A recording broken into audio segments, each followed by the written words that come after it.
Hey everyone, and welcome. Are you ready to put your feelings and friendship smarts to the test? Let's find out with the Feelings and Friendship Quiz. It's time to dive right in. So here's how it's going to work. I'll ask a question, you'll see it pop up right here, and then you'll have a little moment to think before we check out the answer together. Sound good? Let's get started. All right, let's kick things off with round one, the Feelings Challenge. This is all about getting to know those big emotions we all have and, figuring out the best ways to handle them. Okay, first question up.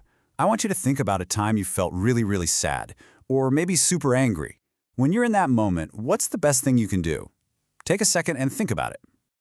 And the answer is, talk about it. Yep, for both feeling sad and feeling angry, using your words is totally key. When you're sad, talking to someone who cares makes you feel like you're not alone. And when you're angry, explaining what's bugging you is a much better way to fix things than, say, hurting someone. All right, next up, we've got two super important words you've probably heard before. But what do they really mean? What are empathy and compassion?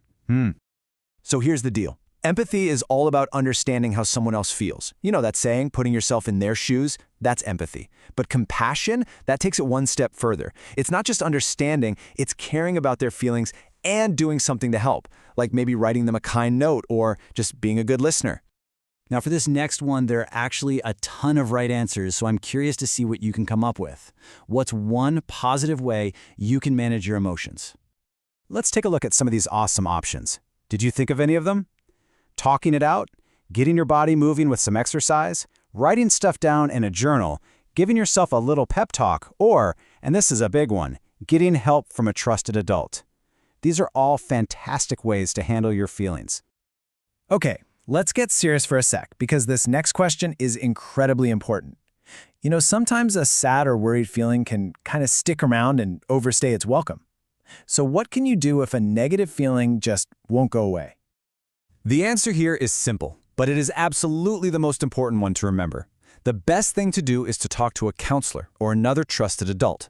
It is always okay to ask a grown-up for help when your feelings feel way too big to handle by yourself.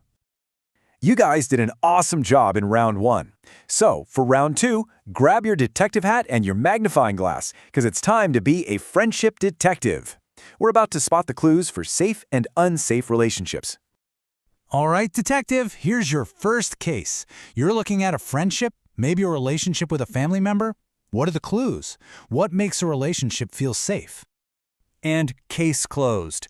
A safe relationship is just full of good stuff, like respect, support, honesty, and care. But you know what the biggest clue of all is? It's how it makes you feel. In a safe relationship, you feel important, you feel secure, you feel safe. Now this next mission is a personal one, detective. Take a moment and just think about your own life. Who is someone that makes you feel that way? Can you think of an example of a safe relationship that you have right now? If you thought of a family member, or that one friend who's always got your back, or maybe even a teacher you can really talk to, you nailed it. Those are all perfect examples of safe relationships with people we can trust. Okay, every good detective knows you have to understand both sides of the story. So, if we know what a safe relationship looks like, what's an unsafe relationship?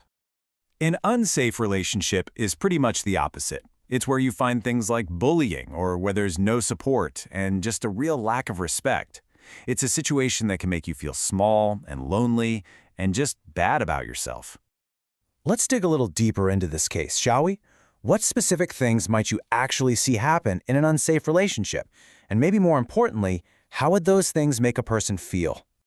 The clues here are crystal clear. Unsafe actions can be bullying, being ignored on purpose, or being pressured to do things you're not comfortable with. And the result? It can make you feel insecure, unsafe, and like you can't really trust people.